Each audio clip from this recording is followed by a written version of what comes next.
to the Floridiggers podcast. This is Shane, and I've got Blaine here with me on the phone. On the phone. What's up, Blaine? What's up, everybody? I've never used a phone before, so this is the first time, so pardon me.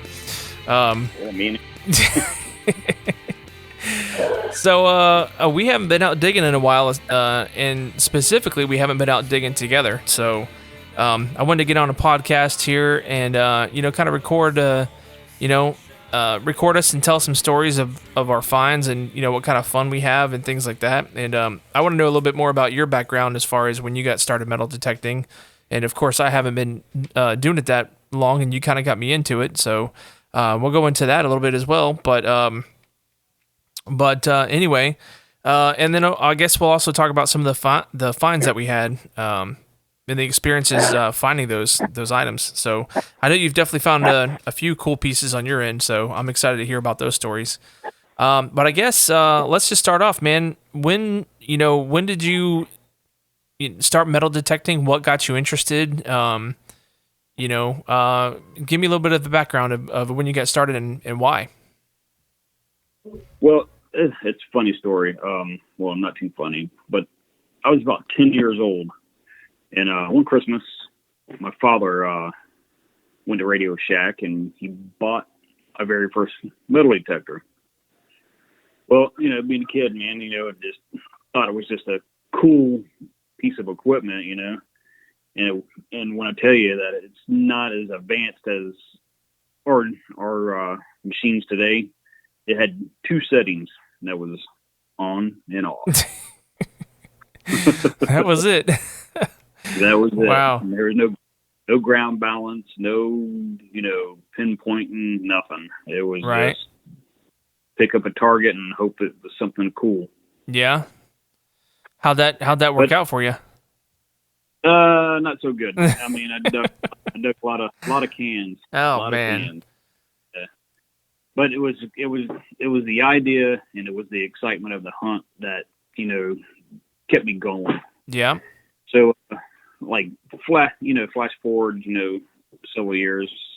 Of course, your mom and me, we were knocking around the idea of, what we wanted to do for Christmas. And for whatever reason, that popped in my head, that first metal detector. And I said, man, that'd be cool, just something to do. Right so on. She went out and bought me a Garrett 200. Was it 200, 250? I think it was 250, Ace 250. Yeah, 250. So,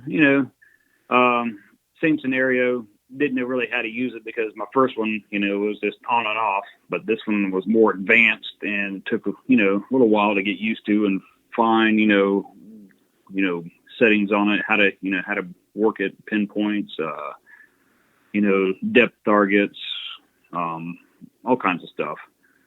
So, going at it, for several months, we had a hurricane blow up on this coast, and oh God, I cannot remember the name of that hurricane. But I guess it doesn't matter at this point. But anyway, living on the Treasure Coast, we have 11 Spanish galleons from the 1715 that sank off the coast here. So threw my hat in the ring, and then I'm like, hey, after a hurricane, I'm going to go out and see if I could find some treasure. So, about an hour walking down the beach, not finding nothing but maybe some, loose change, bottle caps, stuff like that. I'm thinking I'm having a pretty good day because I got about $1 and change, in pocket. So there you go. Come across this rock, and the rock went off. Just pinged, and I'm like, well, that's kind of unusual. So I picked the rock up and scanned up underneath it to think, okay, well, there must have been something underneath it. It didn't go off, so I threw it over in the rock over in dry dirt, and it went off again. And I was like, wow, that's interesting. And picked it up, looked at it, couldn't see anything. So threw the rock down, kept on going. Went down the beach, probably about another quarter mile, and nothing else. So making my way back, and as I'm coming back, I see the rock. So I hit it again. it goes off. So, yeah, whatever. Threw it in my pocket this time, and I walked, up the beach, and got in the car and drove home. Washed the metal detector off, yeah, and then kind of forgot about it. So I'm sitting on my back porch, going through my pockets, to empty out, and there's that rock. The curiosity got the better of me, so I went and got a hammer and I busted the rock open. Well, it wasn't a rock; it was a piece of coral. So I busted open, and out pops 2 Spanish coins from the 1750s. Oh my God, dude! You threw that thing down on the beach and walked away from it, and came back. Yep. And put it in your pocket. Just I don't know. I want to find out what's in here. Probably nothing, but let me just take it home and find out what's in here. You scanned it, threw it up on the beach, scanned it again, couldn't see anything, walked away from it, left it there for however long. It could have went back in the water. It could have, disappeared somehow. Some kid could have came by and kicked it. But you found it again, picked it up and took it home, cracked it open, and there was a couple of Spanish coins in there. That is just, oh my God. It's crazy. Usually when people find them, they find them in the sand, and it's just, this exciting thing. But you had no idea you had a couple of Spanish coins in your pocket going home. That's crazy. Nope, didn't. I never thought, or it didn't register in my mind that, sitting in the water for 300 years that, coral could actually grow around it. Yeah, that's insane, right? Right? That's crazy. That opened my eyes to a lot of things, as far as, making sure I check the rocks, coral, the old ancient coral that you can see washed up on the shore, because, like I said, you never know, could be a gold coin next time, hopefully. All right, so you busted open the coral piece that you found, and so you saw them. Did you realize instantly that they were silver Spanish coins? No, not at first. I was like, okay, because they were flat, and they were a bit, I don't want to say corroded, but sitting in, inside a piece of coral for 300 years, they got a little worn. So I took it to a jeweler, and he confirmed it that they were indeed Spanish coins. Wow. And after we got them cleaned off, on one of them you could still make out the Spanish cross on them. So it's pretty cool. I mean, it's exciting, and it was like one of my first huge finds that I got, and it was all that little Ace 250. Dang. So, yeah, so it's like, if anybody's interested in starting this hobby, just start out with something small, I mean, they're good detectors, they've come a long way with the technology, way beyond my first, metal detector. Yeah, and I know there's probably some people that are going to be listening to this saying, there's no way you took an Ace 250 down to the beach and went metal detecting in the water with it. And yeah. And so you were actually able to take it in the water, or just like right along the edge before it gets too wet? Yeah, no, it was at water's edge, know, and it was wet sand. But on that particular machine, you got to bump back the sensitivity on it, and there was a couple other things that I had to do to it just so it stopped screaming, because that particular machine does not like salt water. Right. So, if you're looking to do some detecting on the beach, I suggest getting one that's saltwater rated, where you can ground balance it out. Yeah. But that one you can. I mean, it took a little time, in adjusting, the frequencies on it, and make sure that, it stopped screaming for the most part. Now, it did have a little chatter. It did have a little chatter to it, but, when it picked up a target, it was dead on. The chatter it would ping pretty good. Yeah. Okay. Yeah.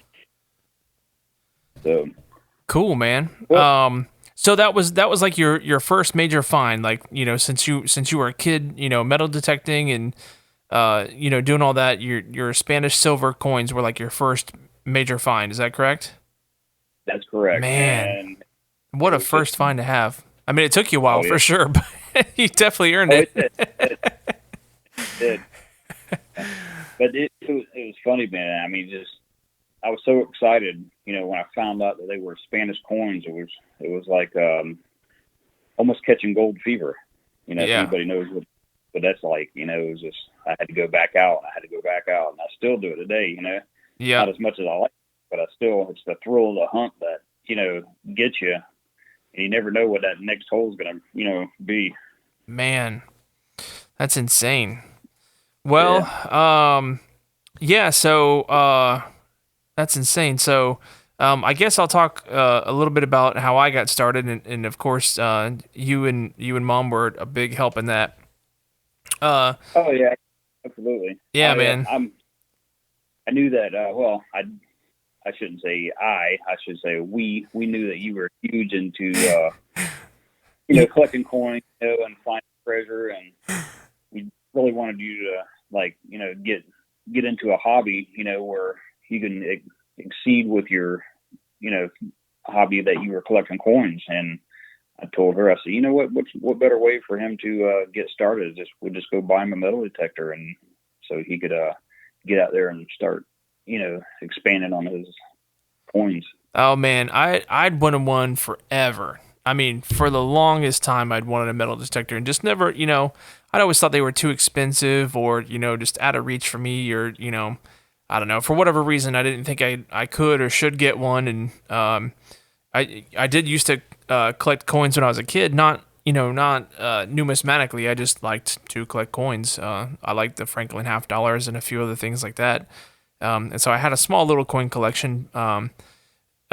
But yeah, man, getting that first metal detector was definitely life changing. What was it? It was the oh man, why am I having a hard time remembering it? It was The the one we bought you for Christmas. It was yeah, the bounty. the bounty Yeah. hunter. Yeah, the bounty hunter.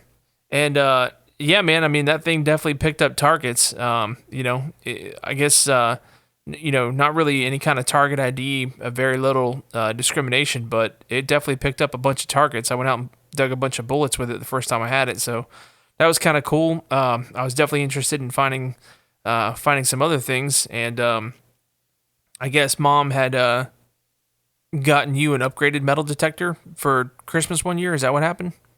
Yeah, that's what happened, man. I gave you the Ace 250s Yep. that Spanish coins with. Found that Yeah. silver with. Yep. And I took that thing and I took that, to parks and everywhere else I could. I found a lot of change with it for sure. And I don't know, man. I was really itching to find a whole bunch of stuff. I was really itching to find some silver, and hadn't found any silver yet. And I knew the Ace 250, is definitely a machine that could do it. And you just had to spend a lot of time with it.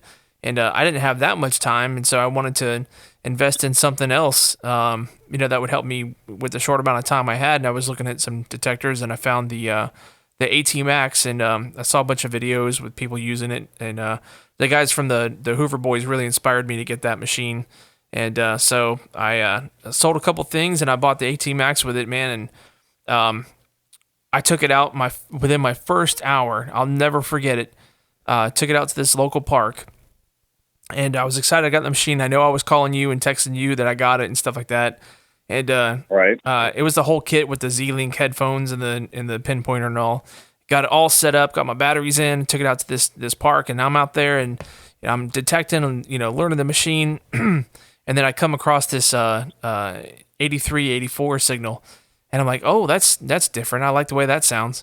And I start digging on it, and of course, there's a root in the way, but it's about 10 inches down. And I finally get to the target, and I pull it out, and it says 1 dime on the back of it. Oh my God. I swear, if anybody was watching me, they would have witnessed me jump 10 feet in the air. It was such an exciting feeling after, metal detecting for about a good 6 or 7 months to finally find something old. And then, of course, I flipped it over, and it was a 1914 Barber dime, And oh man, that was one of the best feelings I've ever had. And I couldn't Oh believe yeah. it. My first hour with the brand new, Ace. I'm not Ace, but AT Max.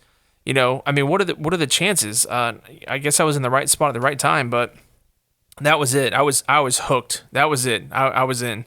And I guess dropping the kind of money you do on a AT Max means that you're hooked already. But that really put the nail in the coffin for me. I think if I would have Oh had yeah. the AT Max and I wouldn't have found anything else, I may have not been as much of a treasure hunter as I am now. But because I found that coin within the first hour, that was it. I was bit. The silver bug got me for sure. Yep. Like I said, it's almost like catching gold fever, Yep. Yep.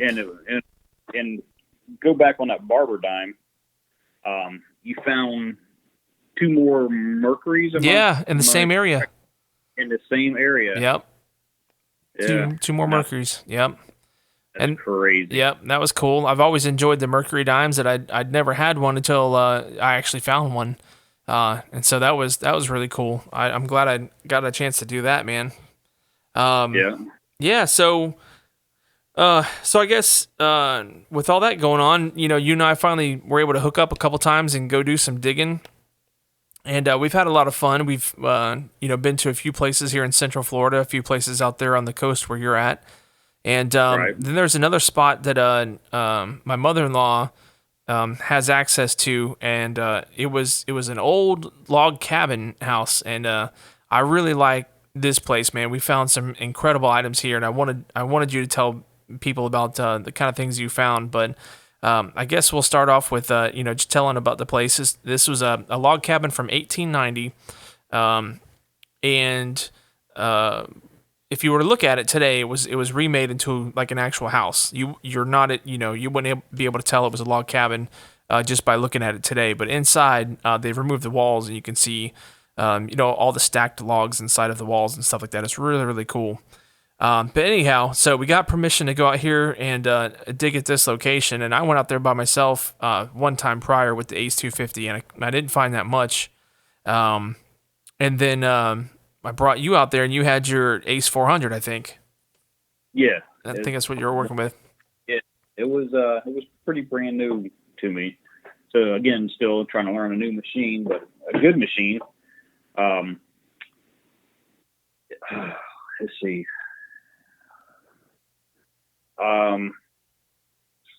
Well, no. You had found that military button first. Yep. The in Florida, this is really wild. I guess one of the family members of the people that lived in the log cabin, one of the family members was actually in the Civil War. But just by chance, I was digging in the right spot, and I can't remember the signal to save my life, unfortunately. But it turned out to be an artillery Civil War button. And I was shocked that we found that in that yard. What's it doing there in that place? There was no Civil War activity anywhere nearby where we were. At least I don't believe so. But No, basically the Seminole Indian Wars that were around there. yeah, But people traveled all the time, even back then. They traveled from state to state. yeah. So I figure maybe this fell off. Maybe he had a coat that he brought back with him or something like that, and it fell off the coat or something like that. I'm sure that could have easily happened. They could have had it out on the line. Yeah. The button fell off and right to the ground it went. Yeah. But you were able to. Well, I want to save the best for last. So you were able to target in on some sort of a trash pile, I think, right? You were Yeah. you were pulling up all kinds of bottles and all kinds of other cool items and relics. Was there anything else? I mean, there was old bottles for sure. Do you remember anything else that came out of that? Yeah, there were some makeup cases that were thrown in there. Things like that. I think there was a lantern, pieces of an old lantern that Right. I found. Yep. And I know you were in that hole for a little while, and then once you got all the goodies out of that, you could find. You went off into the corner of the lot. And I think this is where Right. it starts to get really, really juicy. So you're in the Yeah. corner of the lot. You're out there digging. And I'm, you know, kind of around a couple of trees. And then for whatever reason, I don't know why trees always hold stuff, but they do. It seems like, or they just grow there after whatever it's fallen, you know. So, I mean, if you're out there detecting, always check around trees because you never know what you're going to find in there. But I had found this woman's 1800s boot buckle, and it was from Italy, was it? Or France? Yeah, France, because it said made in France, and I Yeah. think we figured out it was from the Victorian era. Yeah, it was like from the Victorian era. And it's just boggling thing is that back in those days that there was no jetliner. Yeah. You know, there was no, luxury cruise ships Mm-hmm. to come over here. So they basically came over here, on a cargo ship, Yep. made for passengers, and they made it. A lot of people didn't make it, coming over here, sailing like that. That's crazy, But man. I just thought it was just fascinating that it was made in France and then made it all the way over to the U.S. Yeah, I know You we pulled that out, or you pulled it out, and you walk over to me. You go, "Are you ready for this?" And I'm like, "What you got, man? Like, what is it?" And you open your hand, and there's this huge buckle sitting there, some sort of buckle. We don't know if it was a shoe buckle or whatever, but it's huge. It's about the size of a belt buckle, but it's not a belt buckle. But it was cool, man. It was so ornate. And as we're talking about it, I'm gonna put some pictures up of the items if I have them. I should have everything. But people will be able to see what it looks like and stuff like that. But oh yeah, so we found that Civil War button. We found this belt buckle or this Victorian buckle, and we just knew that there was other good stuff there. So I think not too far from that, and not much later, you found something else. yeah. I mean, I literally just walked maybe 5 feet. I don't even think it was even that. I got a silver hit. Do you remember what numbers it was or anything like that? I want to say it was hitting around 83. That's what I want to say. My memory is not as good as it used to be, but anyway, I want to say it was a high tone. It wasn't low, like gold or anything, but it was Solid? nice, solid. Yeah. Yeah, solid. You could tell it was silver. So I dig it up, and it just so happens to be a silver belt buckle. It looked, like military style. So there again, it could have been off of somebody's uniform. Man, I couldn't believe it. I saw it immediately. I said, "That's got to be silver," and we flipped it over, and sure enough, it said sterling right there on the side of it. I couldn't believe it with my own two eyes, man. That was probably one of the coolest things I've seen come out of the ground.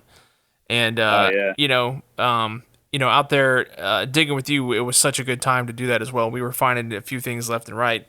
No coins though, man. No coins. I was expecting to find at least an Indian head penny or something like that. But there was no coins there. They must be somewhere else or on another piece of the property that we haven't hit or something like that. Yeah,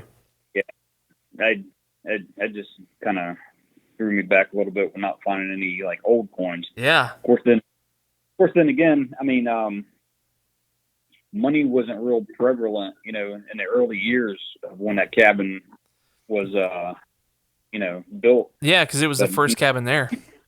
Yeah, but after a while, time passes, and up to 2020 now, you would think that somebody would have dropped something in there. Yep. Oh, that's crazy, man. That's crazy. Yeah. So I think those are our finds from that place. We got the Civil War button. We got the Victorian buckle of some sort, and we got the silver belt buckle, and that was really really cool, man. So I guess fast forward a little bit. Let's see here. Fast forward a little bit, and let me say this. Right, I think it was during that hunt I was having trouble with my AT Max. There was something funky going on, man. Like the numbers were not reading up. The VDI numbers were not ringing up what they were supposed to be, and it was real jumpy and things like that. And I just have to mention this because I feel it's necessary. So I called up Garrett, let them know what was going on. They said send it back, and their warranty service, man, they took care of me. They did me right, and they got it fixed for me. No additional charges. And I'm very happy with their customer service on that. It was really really good. Oh yeah, their customer service is spot on. You know, Yep. I couldn't be more pleased with them. I agree. So shouts out to Garrett. Thank you guys for being so awesome. Thank you guys very much. Right on. Yep. So I guess so I'll tell this one, man. So I've been out hunting in my area in Central Florida, just doing some sidewalk hunting, some curb strip hunting, and I've gotten pretty lucky, man. I think I've found probably about I don't know 8 or 9 other Mercury dimes and a few rosies and things like that. And uh, back August of 2019, school was getting ready to kick in, and the wife and the kid were home all summer, and I'd been spending time with them, and she told me to go metal detect, and I was like, all right, yeah, sure, whatever. She's like, yeah, my mom's here, she can watch the boy. You go metal detecting for a little bit. I was like, cool, thanks. And I hadn't been for a few weeks, so I pulled up to this spot I was looking at, and I just been had my eye on it. I could tell there was something about it. I just had this feeling. I didn't know what I was gonna find there, but it looked like an old part of town. It looked like an old place. It looked like people a place where people would gather or walk down to this little lake, and you just kind of stand there and look at stuff or watch nature, whatever. And so I get out of my car, and I'm walking down to the spot, and I turn my machine on, and I take 5 steps, and I get this, another 82, 83 signal, and I'm expecting, oh, cool, another Mercury dime, or Rosy dime or something like that. And I get down there, and I'm digging it out. Next thing I know, I see one dime again. I'm like, oh man, here we go, another barber. This is awesome. So, I'm trying to get out my my spray bottle with the water on it and stuff like that, and I spray off the back, and then I spray off the front, and then next thing I know, I flip it over, and I don't see a barber there. I see a seated Liberty dime from 1875, and then I really flipped. That was my best find so far, man. I know I called you and sent you pictures immediately, but I jumped 15 feet that time. And luckily, one of the this is one of those things where it's like, oh yeah, yeah, right. If nobody saw it, that it didn't happen. But there was another guy from our club there actually, and he was out doing business. He was like cutting grass or something like that for one of the homes nearby. And he came over to me and said, oh, what you got there? And I'm like, oh, I got this. And he's like, oh, cool, I'm part of this club. And I was like, oh, me too. And it was weird, because we were part of the same club. And I'm a new member, so I didn't know everybody. But it was cool because he got to see it, as well. I had a witness there that I found that coin there, so that was pretty cool. Oh yeah. So those are my 2 best finds so far. But I think a month later, or a few weeks later, or something like that, I brought you out to that same spot because you upgraded from your Ace 400 and you got an AT Max. Correct. And I think you got a good deal from a place, and I'm not going to name their name, but got a good deal from a place because it was a showroom model. But you had trouble with yours as well. There was something wrong with the coil or something like that going on. It was the pinpointer. The pinpointer, yeah. You couldn't pinpoint anything. And go ahead. Yeah, well, I should say, let me back up. It was the pinpointer that was on the machine, not my actual pinpointer. Yeah. My handheld, yeah. Not the pro pointer. Yeah, right. So, sent it back to Garrett. And like I said, their customer service is like spot on. Bim, bam, boom. They get it back to me. I pull it out of the box, and the pinpointer don't work anymore. Oh, man. Yeah, so I believe you called Garrett this time. Yep. And the guy says, okay, send it back, no problem. We're going to send you a brand new machine. Yep. Exactly. They did. Send me a brand new spanking AT Max. So I thought that was cool, for just being, a show model, and then I'm wound up with a brand new machine. But that's how well they stick behind their product. It's American made product. stand behind it 100%. So Yeah, that's man. awesome. I think the guy's name was Rusty. I think that's who I was dealing with that time around. Rusty was Yeah. nothing but courteous and polite. So hats off to you, Rusty. Thank you very much. Yeah. So you get your AT Max, and you're in your neck of the woods, and I know you Yeah. found something good. Yeah. And I go to this old park that's been there since the 1800s. And I'm thinking, okay, well, there's got to be something. And just a little history on this park, that it was founded by a group of Dutch people that come over, and they were looking for homesteads. And as they were doing that, they just parked, and I'm thinking, okay, well, it would be a pretty cool if I could find a Dutch coin I wasn't to even kind thinking of, about that. Wow. Okay. yeah, that would, tie into the story of, this park. So as I'm going through here, picking up all kinds of change, that Ace, I mean, it was not the Ace, but the AT Max, it was just on every coin that was in the ground. So about, I don't know, 30 minutes into the hunt, I get this solid silver ring. I want to say it was up there. It was a 99. Yeah. That's Yeah, what you it told me it pegged was. at it pegged at a 99, and it wouldn't stop. I mean, there was no chatter, nothing. It was just like wave the coil back and forth, boom, boom, boom, 99. Okay, usually I'm thinking, okay, maybe this is a piece of copper, So I dig down, and I must have dug too far to the side of it when I first dug the hole, and I couldn't find it. So I pulled out my pinpointer, and I was searching around I was searching around the hole, and wasn't down there. So I started hitting the sides, and lo and behold, it was on the side of the hole. So I guess I was kind of off on my dig. You're still learning it. Yep. Yeah. So I looked down, and I'm like, what is that? And at first glance, I thought it was a bottom of a can. Yeah. It was kind of throwing me off, because I'm like, well, that was just too high of a ring for a can, So get the shovel out, and pull it out, and Lord and behold, it was a Walking Liberty, 1944. Man. And I mean, I was just dumbfounded. And your mom, she was looking at me. She was going, "What is it? What is it? What is it?" I do it. Well, I can't say that loud, but it's a Walking Liberty. Man, that's what this hunting stuff is all about. All this treasure hunting. That's what it's about, man. These kind of finds. Sure, like you can go and buy a Walking Liberty in a coin shop, but it's just not the same, man. It's not the same as going out and finding something that's been sitting in the ground for 100 years or more or less.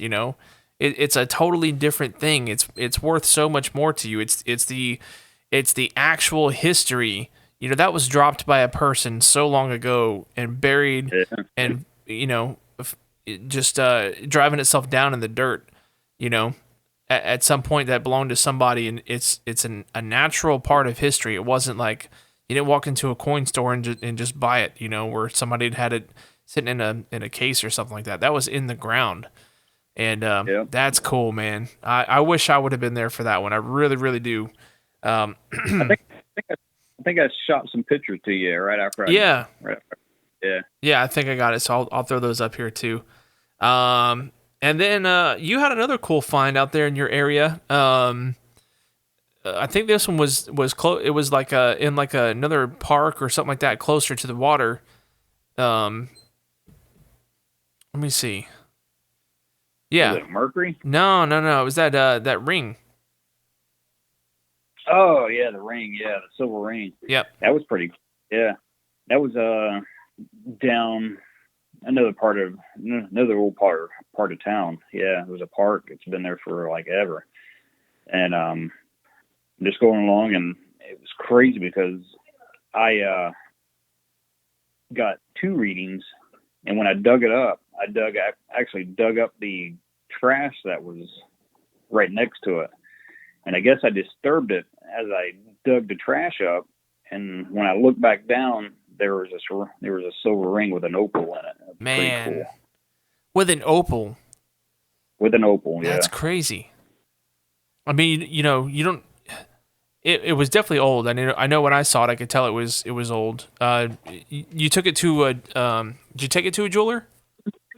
No, I haven't taken it to a jeweler. Okay, you got to take it somewhere, man, and find out what if they're able to identify maybe how old it might be. It definitely looks 1800s to me. It could be. It definitely.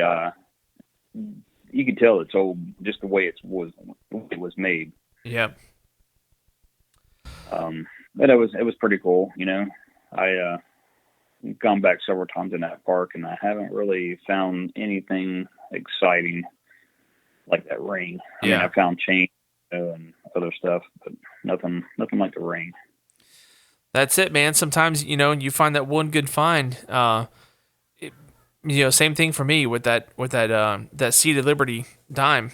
Well, no, I found a couple of other things in that spot. I did find another silver dime and found that war nickel. That's on one of our Floridigger videos. So we did find those. But sometimes that's how it is, man. You find one good thing in a spot. And I even got permission to the house that was next to the seated dime. And I went and dug the yard there, and I didn't find anything old. I found a couple of Zippo lighters, and that was about it. But nothing else old. No Indian head pennies, no nothing. So, yeah. I think all the guys that were out metal detecting in this area before I got started got all the good silver, or at least all the big silver. I still find dimes here and there. Oh, I did find a quarter not too long ago though. Doing some curb strip hunting. That was good, man. My first silver quarter. That was a lot of fun. It was a 58. Yeah, I think 58 or 53, one of the two. Yeah, that was pretty awesome. But yeah, man. So along with that, I don't know if you're like me in that sense, but I'll take my change and whatever I find for the day or for the week. It depends on how much I have and how I'm feeling. If I feel like I got skunked out in the out in the field, I'll go take that change and buy some silver with it at the end of the day. Yep. Yeah. I do that also. Or, use it for, gas money for, when I go on vacation. Yep. That's a good thing to do. Extra money. Yeah. Just extra money you found. And believe me, all my detectors have already paid for themselves. Oh, yeah. It's just a fun hobby to have. Yeah. I mean, besides the money, I think the experience itself has been the most fun. And you don't find stuff every time you go out. It's not going to happen like that. But, when you do, it makes it all worthwhile. Oh, yeah. That's why they call it treasure hunting, not treasure finding. Well, cool, man. You got any other stories you want to talk about or share? Those probably were my, top stories right there. Yeah. Yeah, I'd say so. I know you were killing it over the past year. I know I was teasing you a lot, calling you Mr. Silver. Silver you were finding. I was, yeah. Curb strips have been really good to me, man, over the past year in my area.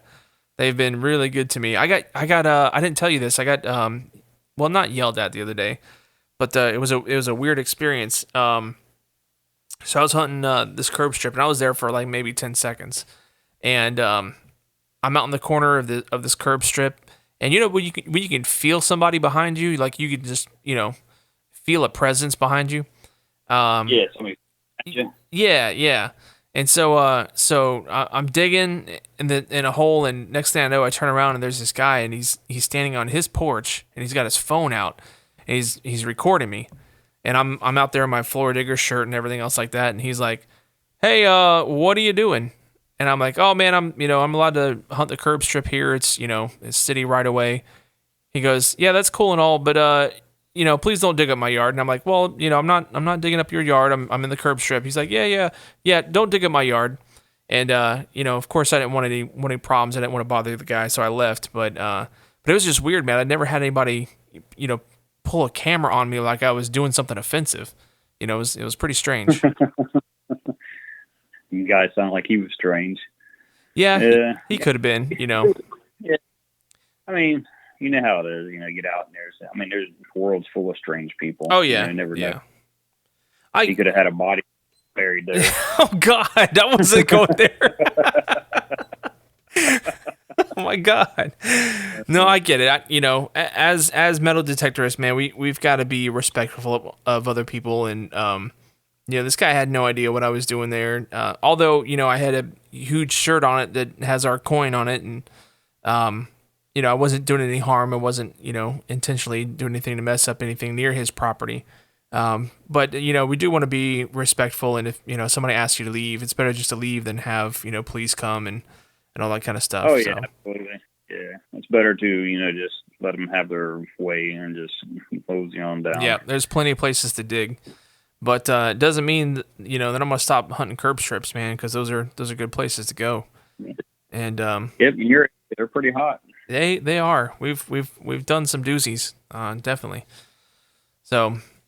All right, man. Well, I think the people have gotten enough good stories from us until we can dig some more and then present them with a few more stories. Hopefully, and I'm only mentioning this just to date this podcast. Hopefully this coronavirus thing is cleared up soon, so we can get together and go do some more digging. Right on. Cool. Yeah, well, go ahead. No, I was going to say, me too. I'm itching to get back out there, because it's been quite a while since I've gone myself. This virus has just put a damper on everything. Yep, for sure. But hopefully not too much longer. And had a good time talking to you, man. Thanks for doing this with me. And I'm looking forward to when we can get out and do some more digging together and make some more videos. Yeah, absolutely. All right, guys, that's been it for the Floridiggers podcast. This is the first edition. Don't know if there's going to be any more, but figured we want to do this and have some fun and tell you a little bit about the items that we found.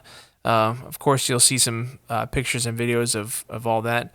But everybody be safe out there. Take care of yourself and go find some treasure somewhere. Do something. Coin roll hunt. Yeah. Check the Coinstar. Find some treasure. Yeah. All right, everybody, take care.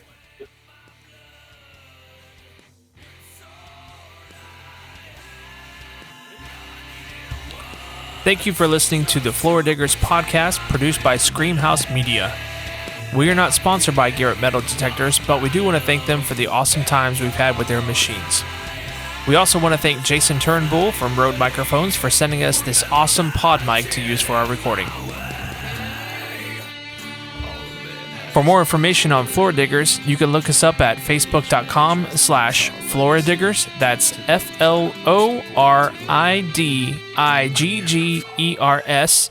And also search for us on YouTube. Just search for Floridiggers. FLORIDIGGERS.